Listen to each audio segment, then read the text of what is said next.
Love that dance music. Gotta get in some dance music. Disco, disco, disco, but not Disco Duck, of course. By Vicki Sue Robinson. Daylight by Vicki Sue Robinson at number 67 on Billboard's Hot 100 of October 30th, 1976. Up three from number 70 the previous week. Not moving up fast at all on Billboard's Hot 100. Strictly a disco hit. Strictly for the disco clubs. Not for top 40 airplay. But still, it would get as high as number 63 on Billboard's Hot 100. It was on Billboard's Hot 100 for 7 weeks. Vicki Sue Robinson, she started out, she was in Hair. She was in the Broadway production of Hair when she was 16 years old. She was in that production for 6 weeks before she migrated to another Broadway production called Soon. Among the stars of that play, Richard Gere and Peter Allen. Later on, she sang back up on Todd Rundgren's Something Anything, and by the mid 70s, she was doing some recording sessions in New York City. A guy named Warren Schultz, an RCA engineer producer, he spotted her. He was enamored with Vicki Sue Robinson's voice. Perfect for disco. He was going to market her as a disco artist. He was going to turn her into disco. Disco all the way, baby. It worked, but not at first.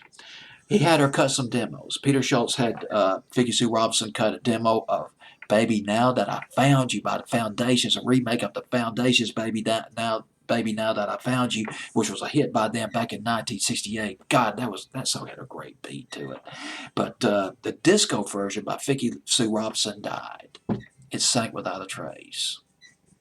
But RCA Records was not discouraged. They greenlighted the production of her debut album. It would be helmed by Warren Schultz. First song off that album, Never Gonna Let You Go, written by Warren Schultz, put out as a single, but it was not a hit. It was a hit in some markets, but not a national hit. But then turned the beat around. Top 10 hit went to number 11 in the Netherlands. No surprise there. Actually, I'm surprised it didn't get any higher in the Netherlands, because when you get up particularly in Europe, period, particularly in the Scandinavian countries, boy, they love that dance music, particularly today. They get into it. All the way from the Netherlands to England to Spain to Ibiza. Woo, boy, disco is dance. No shame in that.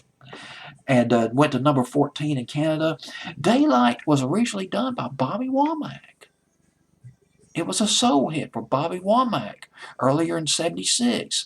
Went to number 5 on the soul charts, the R&B charts. Backed up by the Pointer Sisters. But here's the disco. Gosh, looking at the history of disco, thinking about it starting and not really getting cranked up in 1974 and 75, fall of '76, it was moving up. It was charging. You could not go wrong with disco. Disco reinvented the Bee Gees. They got a new leash on life in the mid '70s, mid to late '70s. The Beach Boys. Oh my God, the Beach Boys, when they did "Here Comes the Night." It was a remake of one of their album cuts from back in '66, '67. Forgot which album it was on though. It was a disco remix of that record put out in 1979. Oh my gosh, one of the most lush, exotic records I've ever heard. If you like disco music, I highly recommend the Beach Boys' "Here Comes the Night," and I also recommend this song by Vicki Sue Robinson, "Daylight." And I'm going to play the disco version of that record because the single, the quality of the video is not all that great, and the weak is weaker. The beat is weaker. But on this version, man, she gets into it. Vicki Sue Robinson, she shouts, she's in delight when she goes into this record. Got a great beat to it. Vicki Sue Robinson at number 67 with "Daylight." Billboard's Hot 100, October 30th, 1976.